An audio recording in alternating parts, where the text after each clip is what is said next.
El siguiente programa es presentado con el patrocinio de... Si un detalle hermoso y perdurable quieres regalar, los diseños exclusivos de Verdades Eternas debes obsequiar. Solicita tu pedido al 317-427-0754. Verdades Eternas, diseños que edifican.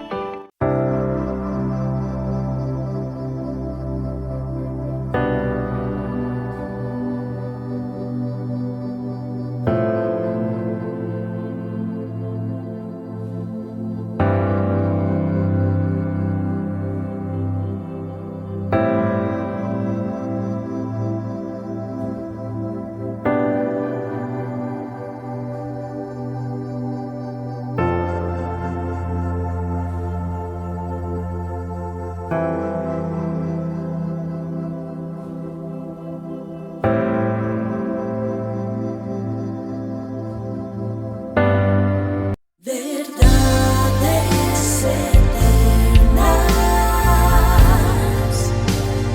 con Humberto Canción.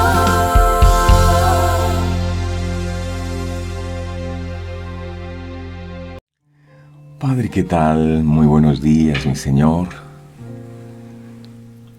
Te alabamos y te bendecimos. Honramos y glorificamos tu nombre. Dices en tu palabra que tú andas buscando adoradores que te adoren en espíritu y en verdad. Y alguna vez te pregunté, Señor, ¿qué es un adorador? ¿O cuál es la más sublime adoración? Porque es posible que nosotros cantemos melodías religiosas, pero me dijiste en aquella oportunidad, la verdadera adoración es cuando nosotros te obedecemos a ti. La verdadera adoración es cuando nosotros nos sometemos a ti. Por eso en la oración del Padre Nuestro tú enseñaste la manera correcta de orar. Dijiste, cuando oren, oren así: Padre nuestro, que estás en los cielos, santificado sea tu nombre. Venga a nosotros tu reino, y dice, hágase tu voluntad, así en la tierra como en el cielo. Y eso es lo que nosotros anhelamos. Que en nuestra vida no se haga nuestra voluntad, sino la tuya, amado Dios. Esa es la más sublime adoración. Obedecerte, rendirnos a ti, vivir conforme a tu palabra, es la más sublime adoración. Es la manera más sublime que tenemos de poder honrarte. Y en esa dimensión queremos entrar. Por eso hemos venido en esta mañana no a pedir bendiciones, porque nosotros no somos cazarrecompensas. Nosotros te queremos es a ti. Queremos conocerte cada día más. Queremos amarte cada día más. Queremos menguar para que tú crezcas en nuestros corazones, amado Dios. Porque sabemos que hay muchas cosas en nuestra vida que tienen que ser cambiadas. Y no vamos a oponer resistencia. Forma tu carácter en nosotros. Ayúdanos a ser cada día más como tú. Queremos ser testimonios vivos de la obra de la cruz. Que donde nosotros vayamos, el aroma de tu gloria vaya con nosotros.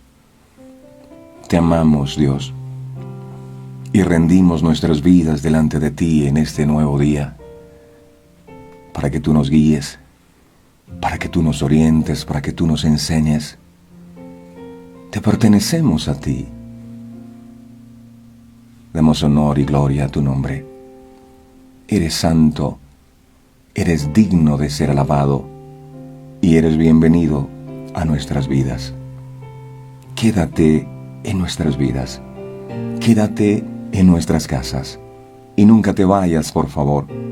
Te lo suplicamos en el nombre de Jesús, porque hemos aprendido que la vida sin ti no es absolutamente nada. eres bienvenido. Te amamos. Quédate viviendo en nuestro corazón siempre, amado Dios. Porque si tú estás con nosotros, entonces nada nos falta. Te adoramos que este programa que hoy vamos a realizar seas tú hablando a nuestras vidas. Que lo que se predique en este lugar sea la palabra ungida de tu Espíritu Santo, la única que tiene el poder de transformar nuestras vidas, de cambiarnos. Así será mi palabra que sale de mi boca, dice el Señor. No volverá a mí vacía, sino que cumplirá el propósito con el cual es enviada. Que así sea. Que la palabra que hoy tú nos vas a regalar cumpla ese propósito en nuestros corazones. Estamos sedientos de ti. Abrimos nuestro corazón como buena tierra para recibir tu semilla y que esa semilla dé fruto abundante. En el nombre del Padre, del Hijo y del Espíritu Santo. Amén, amén y amén. Bueno es Dios. Su misericordia es para siempre. David, al componer sus salmos, decía: las misericordias de Dios son nuevas cada mañana. ¿Qué es misericordia? Misericordia significa una nueva oportunidad. Misericordia significa los brazos o las manos de Dios extendidas nuevamente, como cuando fueron extendidas a Pedro. ¿Se acuerdan ustedes que él se estaba hundiendo? Jesús le dice: hombre de poca fe, ¿por qué dudaste? Pero Jesús no colocó el pie y aplastó a Pedro para que se hundiera más. Le dijo hombre de poca fe, fue una exhortación. Pero también esa exhortación iba acompañada con una nueva oportunidad. ¿Por qué dudaste? Y ahí está la mano del Señor diciéndole a Pedro: tómate de mi mano. Y Pedro ahora está sostenido por Jesús. Y ahora van caminando de nuevo junto a la barca. Jesús está sosteniendo a Pedro. Y dice la palabra que cuando suben a la barca, se calmó la tempestad. Y aprendo algo de esto: que lo que a veces causa tempestades en nuestras vidas es que la presencia del Señor Jesucristo no esté en nuestra barca y en nuestra vida. Porque donde Él está, ahí hay paz. Mi paz os dejo, mi paz os doy, dijo el Señor. Así que hoy vamos a decirle: Señor, yo quiero que tú vengas a mi barca. Yo quiero que tú vengas a mi casa. Porque si tú estás en mi casa, entonces hay paz. Esa paz de Dios que sobrepasa todo entendimiento, que a pesar de las angustias, que a pesar de las dificultades, nos permite seguir confiando. Gracias, gracias damos a Dios. No sé si ustedes recuerdan cuando el comienzo de esta pandemia y estábamos aquí y había tanta confusión al respecto, no sabíamos cómo iban a terminar las cosas. Pero Dios nos ha dado su paz y ha permitido que a pesar de todo nosotros sigamos aquí con vida adelante. Y eso es gracias a Él, gracias a Él. Si hay alguien, por favor, conectado, viendo este programa, que esté agradecido, háganlo saber. Yo estoy agradecido con Dios. Y dele ahí un me gusta, coloque corazones, exprese a través de algo lo agradecido que usted está con Dios en este día. Hay gratitud en nuestro corazón, porque sus misericordias son nuevas cada mañana. Todos son bienvenidos. ¿Qué tal, mis amados del Señor? Espero que hayan descansado muy bien, muy rico, muy delicioso. Y que estén preparados porque el Señor va a seguir hablando a nuestro corazón. Ha sido de una tremenda bendición estas enseñanzas, porque nos han permitido abrir nuestros ojos espirituales y entender cómo muchos de los reyes que tuvo que conquistar Israel bajo el liderazgo de Josué a veces siguen estando en nuestros corazones y tal vez no nos habíamos dado cuenta.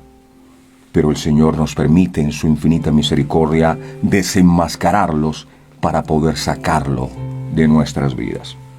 Y en la medida que vamos aprendiendo más, vamos descubriendo más cosas, y la idea es que esos reyes, o esas actitudes, o esos espíritus, o esos comportamientos errados, los podamos ir quitando, para que no haya nada que nos impida a entrar a la tierra de las promesas. Son todos bienvenidos, gracias a los que nos ayudan a compartir este mensaje. Recibimos muchas comunicaciones de personas que nos dicen que algún día vieron el mensaje que alguien compartió, seguramente fue usted, y gracias a que usted compartió ese mensaje en su muro, que usted no se quedó con el mensaje, sino que decidió compartir de gracia con otros. Otras personas han sido bendecidas en muchas latitudes del mundo. Por eso, primero, gracias a Dios y por supuesto a todos ustedes. Ayúdenos a compartir este video, esta transmisión, para que otros puedan recibir lo que el Señor nos quiere ministrar. Hoy vamos a hablar de Enemigos de la Conquista, parte 6. Parte 6. No se pierdan un solo episodio porque eso está genial, está súper poderoso y todavía. Vamos a pedirle al Señor entonces que nos ayude en este día, amado. En tus manos colocamos este tiempo, Espíritu Santo, tú eres el Maestro. Esta palabra tú la inspiraste, por favor, permítenos hoy conocerla y tener no solo el conocimiento, sino la revelación de tu palabra. Fue profetizado en tiempos antiguos que tú derramarías de tu Espíritu Santo sobre toda carne. Este es ese tiempo. Coloca tu ley en nuestra mente, por favor, y escríbela en nuestro corazón. Habla, que tu pueblo escucha, Señor. Gracias, Jesús. Amén. Bueno, continuamos entonces, rumbo hacia la tierra prometida. Enemigos de la Conquista, parte 6, ¿verdad? Si se ha perdido alguno de estos programas, lo invito a que vaya, a que revise los programas anteriores para que no se pierda ninguno de ellos. Josué capítulo 12, en el verso 16, dice aquí: el rey de Maceda, otro; el rey de Betel, otro. Estamos hablando de los reyes que tuvo que derrotar Israel bajo el liderazgo de Josué para poder poseer la tierra prometida. Muchos enemigos. Y a veces están encubiertos en nuestra vida y no nos damos cuenta. Estoy hablando de enemigos espirituales. Si en la Biblia quedaron registrados es porque Dios quería que pusiéramos atención a esto. Los 31 reyes enemigos de Israel, que se encontraban ejerciendo dominio en los territorios que Dios les había señalado como su heredad, no estaban dispuestos a abandonar esos lugares que por tantos años les habían pertenecido.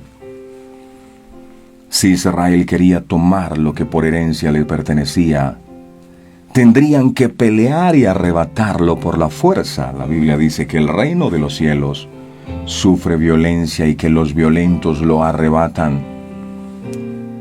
Lo arrebatan.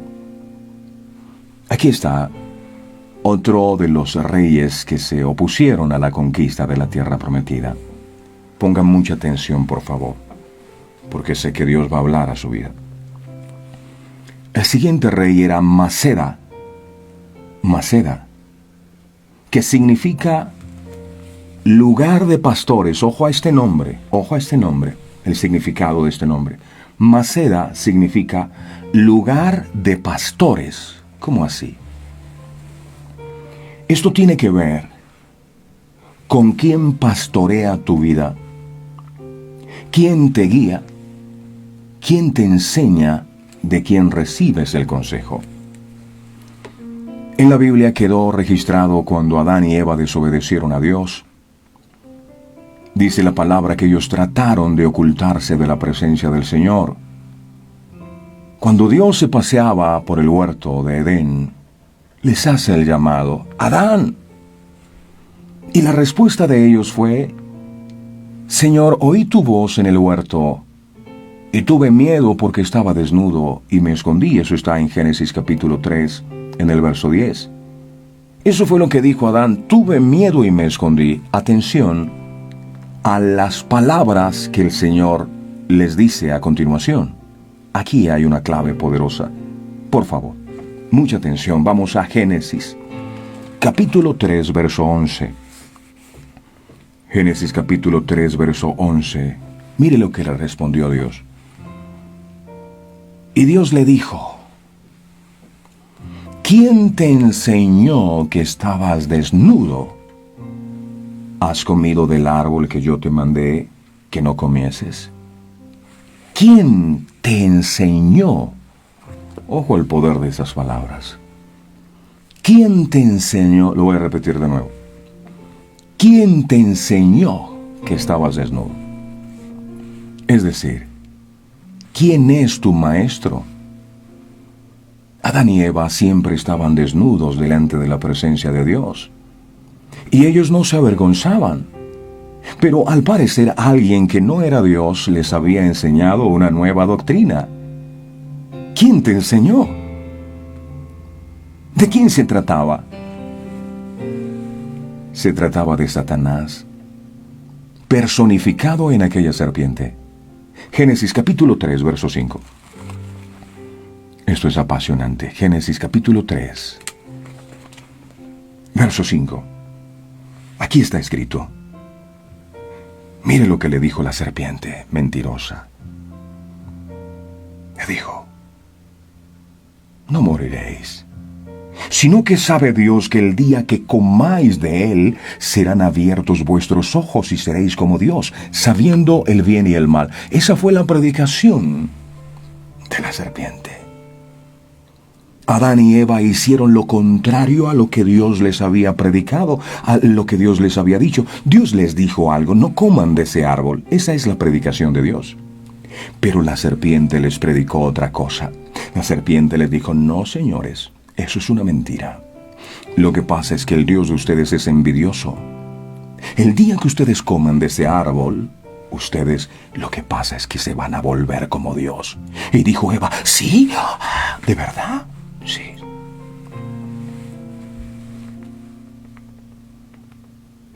Hicieron lo contrario a lo que Dios les mandó y terminaron siendo expulsados del paraíso. ¿Cuál fue la razón? La razón fue porque se dejaron pastorear por el enemigo. La serpiente fue la que les predicó acerca de tomar el fruto prohibido.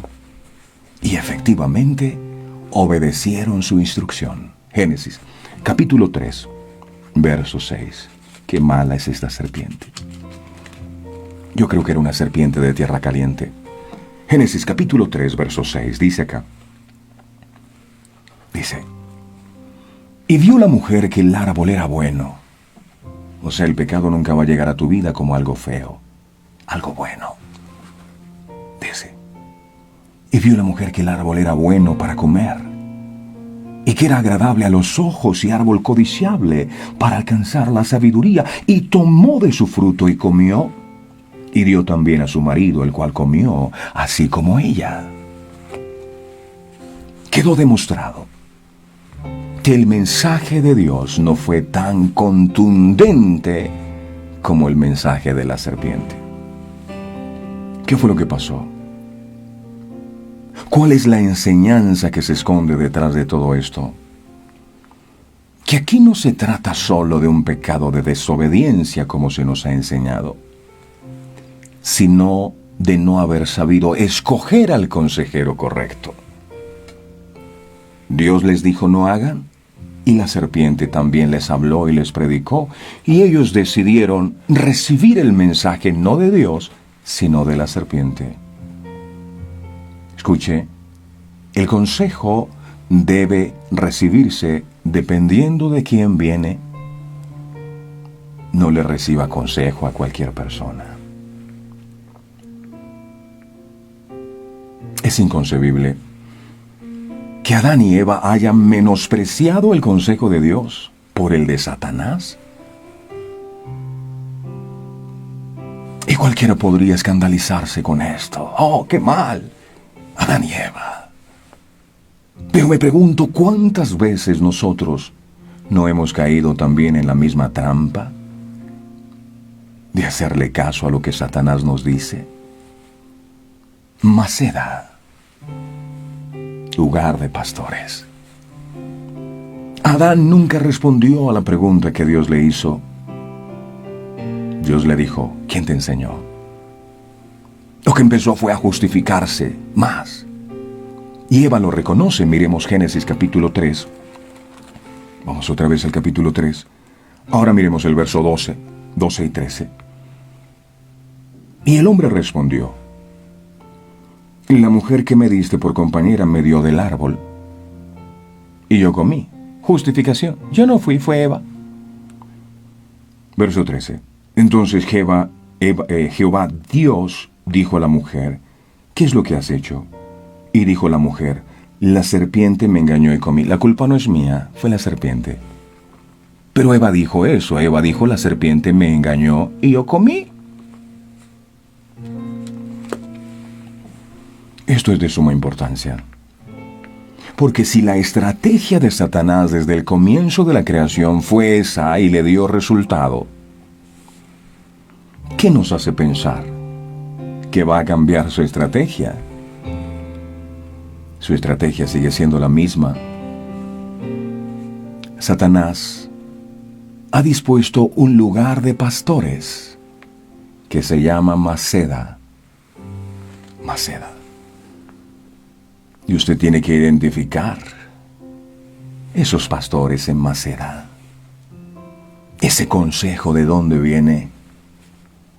El enemigo no solo quiere hacerse pasar por un buen pastor, sino que también tiene un ministerio de pastores y hombres aparentemente de Dios que les sirven a él para engañar al mundo entero con doctrinas erradas.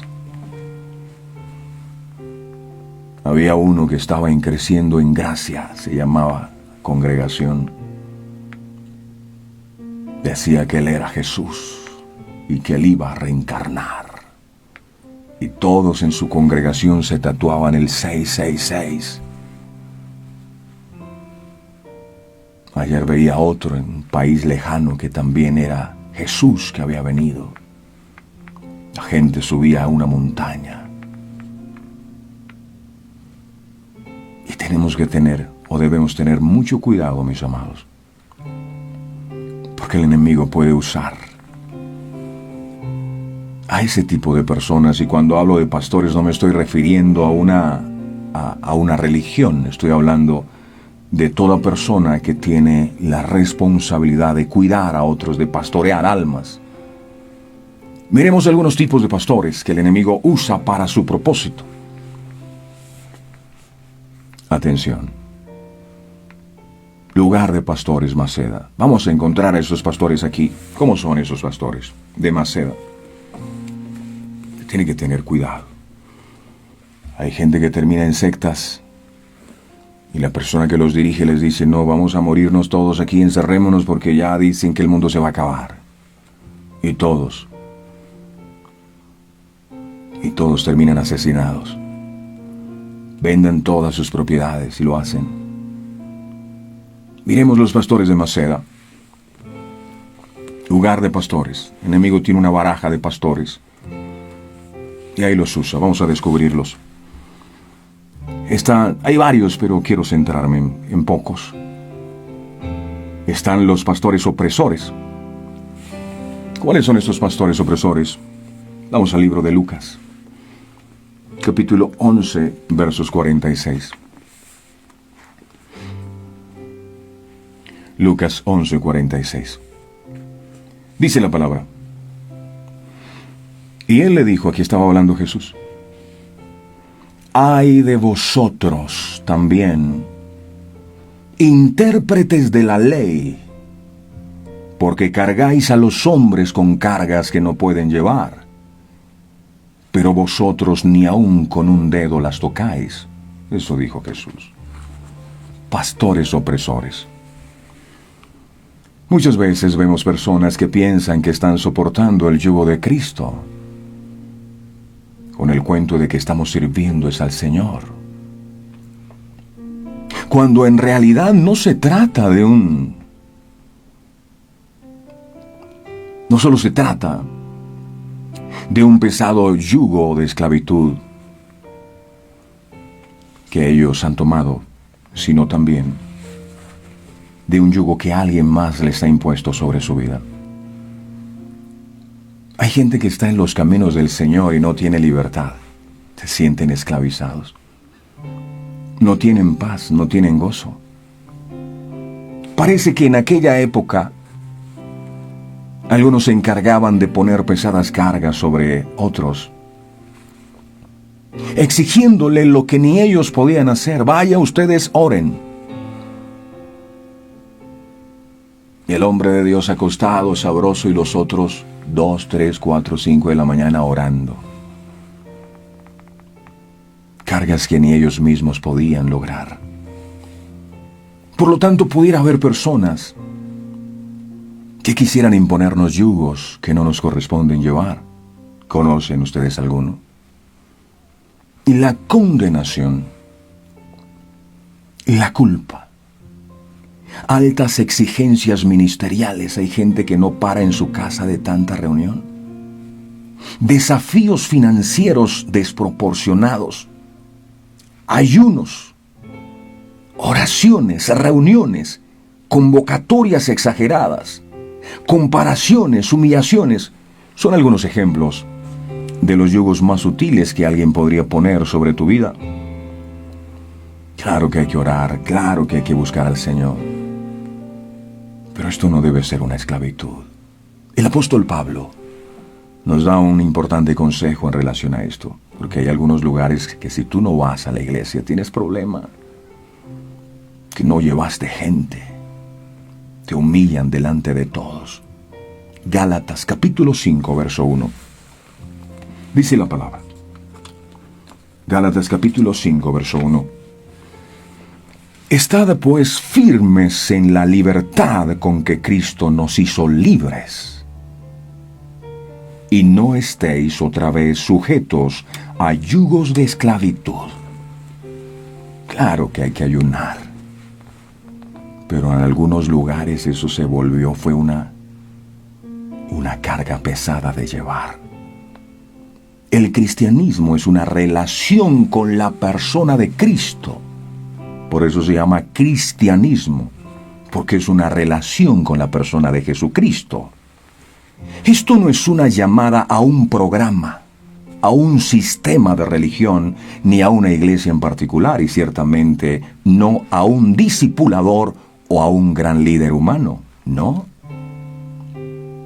Demasiado a menudo, los que discipulan a las personas terminan clonando subordinados, más que desarrollando personas semejantes a Cristo. Ellos hacen en las personas bosquejos de sí mismas y reproducen imágenes talladas. En esencia, ellos dicen como: ponte de acuerdo conmigo, piensa como yo, actúa como yo, vístete como yo, ten el estilo de vida que yo tengo, usa los carros que yo tengo, las casas que yo tengo, ten el modelo de familia que yo tengo, enseña solo lo que yo te diga, predica como yo lo hago y tendrás éxito. Es necesario comenzar a revisar si nuestro yugo realmente es el de Cristo, que es fácil. El Señor dijo: mi yugo es fácil y ligera tu carga. O si se trata de alguna pesada carga que no nos correspondía llevar. Eso es, número 1. Ahora miremos, ¿qué otro tipo de pastores hay en Maceda? Están los que yo llamo ungidos, los ungidos de Jehová. Mateo capítulo 7, versos 22 y 23. Dice aquí, Mateo capítulo 7, versos 22 al 23. Dice, vamos a leer del 21. Dice: no todo el que me dice Señor, Señor, entrará en el reino de los cielos, sino el que hace la voluntad de mi Padre que está en los cielos. Verso 22. Muchos me dirán en aquel día: Señor, Señor, ¿no profetizamos en tu nombre? ¿Y en tu nombre echamos fuera demonios? ¿Y en tu nombre hicimos muchos milagros? Verso 23. Y entonces les declararé, esto lo dijo Jesús, Y entonces les declararé: nunca os conocí. Apartaos de mí, hacedores de maldad. Oh, wow. Alarmante advertencia para quienes reclaman poderes sobrenaturales. Pese a sus pretensiones de haber profetizado, echado demonios y hecho milagros invocando el sagrado nombre de Cristo, nunca los conoció ni en solo una ocasión. Muchos predicadores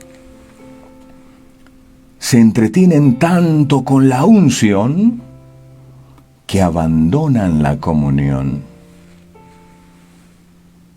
Aunque fueran activos en alguna iglesia, movimiento o ministerio independiente por 5, 25, 50 años, sin importar los éxitos notables en campañas de sanidad, los talleres de profetas o el exorcismo de demonios testificado por numerosos simpatizantes.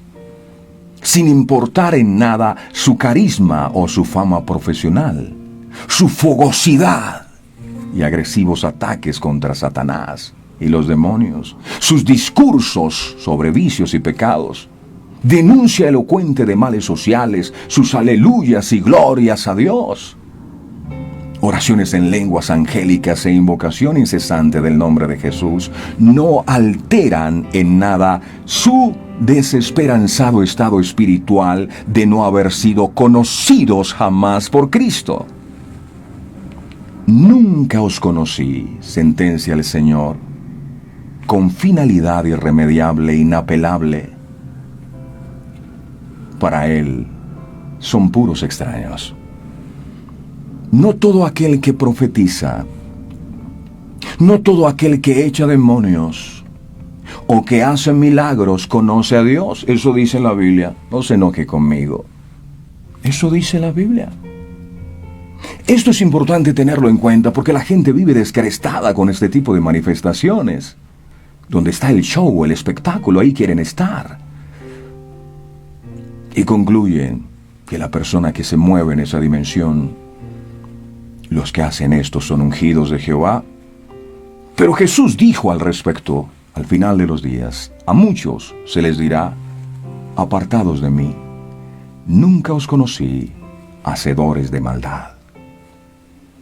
La palabra conocer significa tener trato y comunicación con alguien. Así como te relacionas con los demás, con tus amigos, con tus padres y personas queridas, y pasas tiempo con ellos, del mismo modo debe ser el trato que establecemos con Dios. Una persona que pasa mucho tiempo con otra adopta expresiones, modismos y criterios del otro. Entonces, si pasamos tiempo en intimidad con nuestro Dios, seremos moldeados por Él, y lo mejor de todo es que Dios nos dirá, cuando estemos en su presencia: a ti sí te conozco. Entra a la gloria de Dios. Lo tercero, otros pastores de Maceda, están los faltos de compasión. Faltos de compasión. Miremos Ezequiel, capítulo 34, verso 16. Ezequiel 34, 16. Dice, vamos a leer desde el 15, perdón. Yo apacentaré mis ovejas, dice Dios, y yo les daré aprisco, dice Jehová el Señor. Y dice aquí, yo buscaré la perdida, y yo les daré, yo buscaré la perdida, y haré volver al redil la descarriada. Vendaré la pierna quebrada, y fortaleceré la débil, mas a la engordada y a la fuerte destruiré, las apacentaré con justicia. Las engordadas son las que se sientan ahí en la iglesia a tomar revelación, a recibir palabra y nunca comparten con nadie. Cuando se habla de la compasión de Cristo, se entiende espontáneamente o se considera como la actitud que le acerca a los enfermos, pobres o necesitados desde el punto de vista material. Jesús se compadecía ciertamente de los ciegos, de los sordos, de los leprosos y de los paralíticos. Si hay algo que Jesús tenía era compasión. Dice que cuando Él predicaba por las aldeas y veía a la gente que eran como ovejas que no tenían pastor, sentía compasión por ellas y atendía también las necesidades de los pobres, pues había entre los apóstoles una bolsa en común para hacer limosnas. Esa bolsa no era para enriquecerse ellos. La bolsa de las ofrendas también era para compartir con el que padecía necesidad. El que lo entregó, Judas, se encargaba de este menester. Quien acudía a Cristo, usted lo puede leer en la palabra, no volvía con las manos vacías, los enfermos eran sanados. Y si alguno tenía hambre, también era saciado. O si no, recordemos lo de la multiplicación de los panes y los peces, donde la multitud fue alimentada por Jesús. Hoy día se va pidiendo ayuda y la gente le dice, ore, hermano, ore. ¿Qué tan distinto a lo que hizo Jesús? Según Dios, el verdadero pastor debe ser compasivo con la oveja que se descarrió. Debe buscarla y traerla al redil, no expulsarla del redil. Debe sanar a la pierna quebrada y fortalecer a la que se encuentra débil. Eso es lo que la palabra dice. ¿Qué otros pastores hay ahí en Maceda? Están los asalariados. Asalariados. Juan 10:12. Dice la palabra en Juan 10:12. Mas el asalariado, y que no es el pastor, de quien no son propias las ovejas, ve venir al lobo y deja las ovejas y huye, y el lobo arrebata las ovejas y las dispersa. En los tiempos bíblicos, ser un pastor era un privilegio, pero también era una gran responsabilidad. Los pastores tenían que ser pastores de vocación y no de profesión. La relación íntima que existía entre el pastor y su rebaño era tan fuerte que el pastor tenía un cuidado estricto por el cuidado de sus ovejas.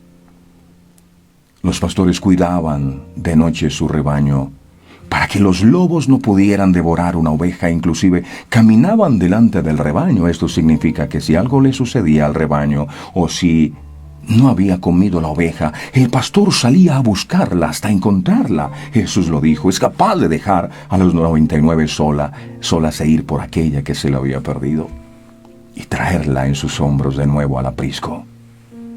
El pastor sufre con la oveja, llora con la oveja, ríe con la oveja, cuida de la oveja, protege a las ovejas. Las cuida de día y de noche. Así es Cristo, el buen pastor, que nos cuida del lobo y del león rugiente que es Satanás. Mientras que el pastor asalariado es todo lo contrario a Cristo. En lugar de cuidar y alimentar las ovejas, las devora y se alimenta de su carne y se viste de su lana. Los asalariados son aquellos a los que solo les importa el dinero y la lana de sus ovejas. Una vez las trasquilan o le quitan todo, desechan las ovejas. Jesús dijo, yo soy el buen pastor y doy la vida por mis ovejas. Juan 10:11. Y no solo lo dijo, Él lo hizo. Lo hizo por salvarnos y por amor a nosotros derramó hasta la última gota de su sangre en la cruz del Calvario. Por eso David dijo, Jehová es mi pastor. Mi pastor no es un hombre, mi pastor es Jehová. Juan 10:4-5 dice, Juan 10:4-5 dice la palabra, y cuando ha sacado fuera todas las propias, va delante de ellas, y las ovejas le siguen porque conocen su voz.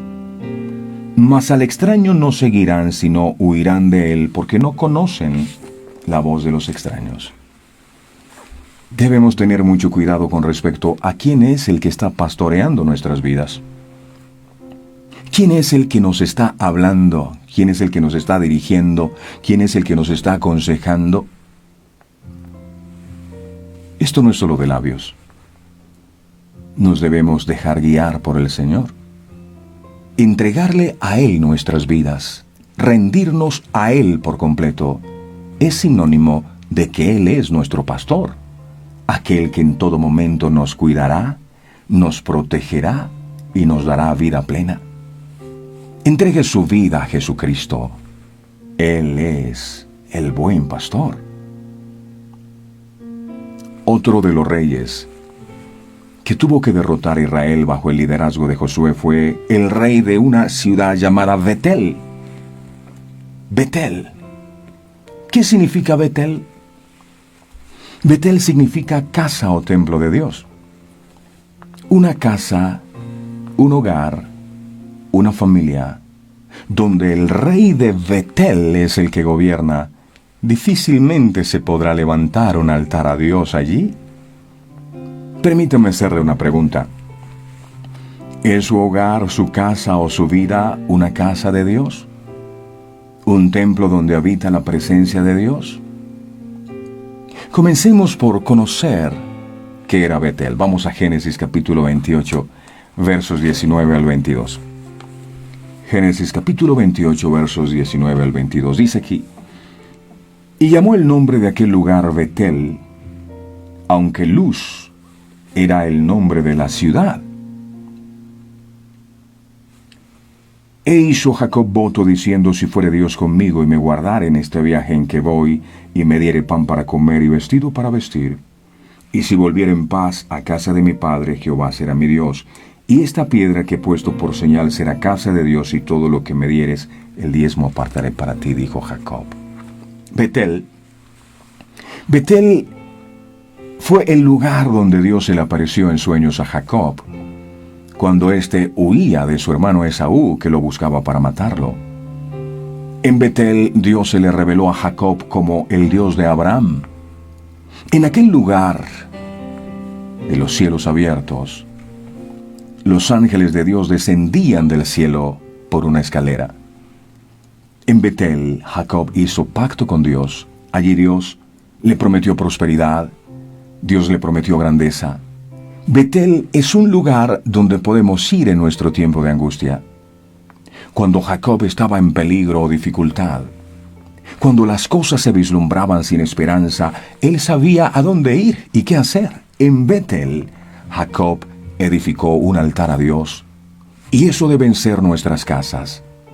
Nuestras casas deben ser altares para Dios, no casas de perdición. Si tan solo entendiéramos quién es el que habita en nuestras casas. Si usted le dijera que un familiar va para su casa, ¿usted qué hace? Lo primero que hace es que se levanta temprano y empieza a barrer. Empieza a organizarlo todo para que cuando el familiar llegue a casa se lleve una buena impresión. Ahora, si nosotros hacemos esto por dar una buena impresión a un familiar que nos visita, ¿cuánto más deberíamos hacer si el invitado a nuestra casa es el Rey de Reyes y Señor de Señores? Algo tenemos que arreglar en nuestras casas. Algo tenemos que arreglar en nuestras vidas si verdaderamente deseamos que el Rey de Betel nos siga gobernando más en nuestra casa. Porque el Rey de Betel lo que no permite es que tu casa se pueda convertir en un altar para Dios. Hay muchos hogares que no son altares para Dios. Algunos que dicen: yo no sé por qué la bendición de Dios no está sobre mi casa. Pues bien, la Biblia dice que una casa que está dividida no prospera. Y hay personas que están en su relación divididos. Viven en el mismo techo, pero ni se gustan, ni se tocan. Uno duerme en una habitación, el otro en la otra. Algunos llenos de resentimiento, odiándose, llenos de venganza. Muchos hogares no son altares para Dios. El Señor dice en su palabra: qué bueno es habitar los hermanos juntos en armonía, porque allí envía Jehová bendición y vida eterna. Donde no hay unidad ni hay armonía, la bendición de Dios no está, aunque usted ore mucho. Muchos hogares, repito, no son altares de Dios, sino lugares donde se le rinde culto al alcoholismo, a las peleas, lugares donde se le rinde culto al pecado. lugares donde se le rinde culto a la división, al egoísmo. Es que esto es mío y lo mío es mío y nadie me lo quita.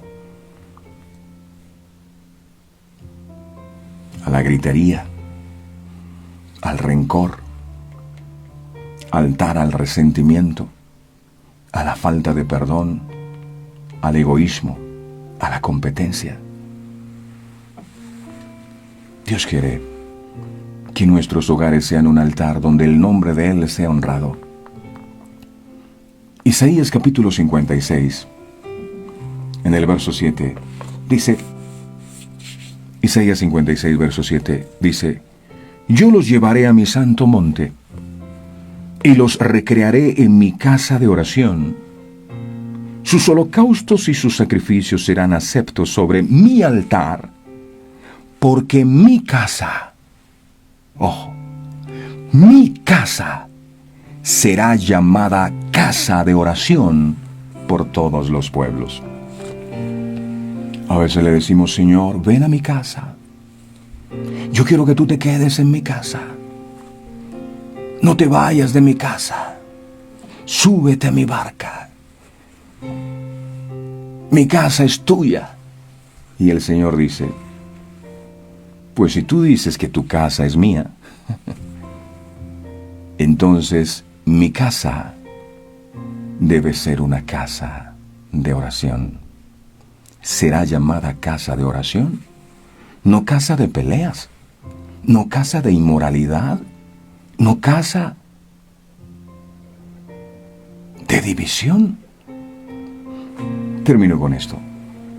Mi hogar es un lugar de adoración, no casa de perversión. Hoy es importante que analicemos esto. Número 1, ¿quién está pastoreando nuestra vida? ¿De quién le recibe consejos? David decía en el Salmo 1, bienaventurado el que no anduvo en consejo de malos.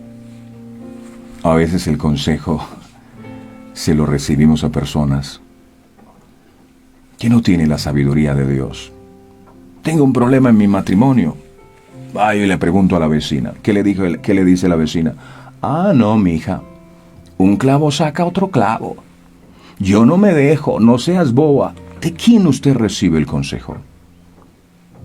Analiza muy bien. ¿Quién te está aconsejando? A veces el enemigo te habla y te dice, tú eres un bueno para nada. ¿Qué has conquistado en la vida? No tienes nada, no tienes familia, no tienes un empleo, eres un fracaso. ¿A quién le recibes consejo? Y lo segundo, saca al que estaba gobernando en Betel de ese lugar, porque Betel debe ser un altar para Dios. De hecho, significa luz, casa de Dios y puerta del cielo. Eso es lo que el Señor quiere que sean nuestros hogares. Así que hoy vamos a sacar esos espíritus en el nombre de Jesús de allí. Oremos juntos en esta mañana. Y démosle gracias a Dios por la revelación de su santa y bendita palabra. Amado Dios, gracias. Gracias por abrir nuestros ojos y permitirnos entender que la función principal del enemigo es engañarnos. A veces lo hace él, a veces usa personas y a veces nos usa hasta nosotros mismos para hablar sus mentiras y predicarnos un mensaje que no es el mensaje correcto.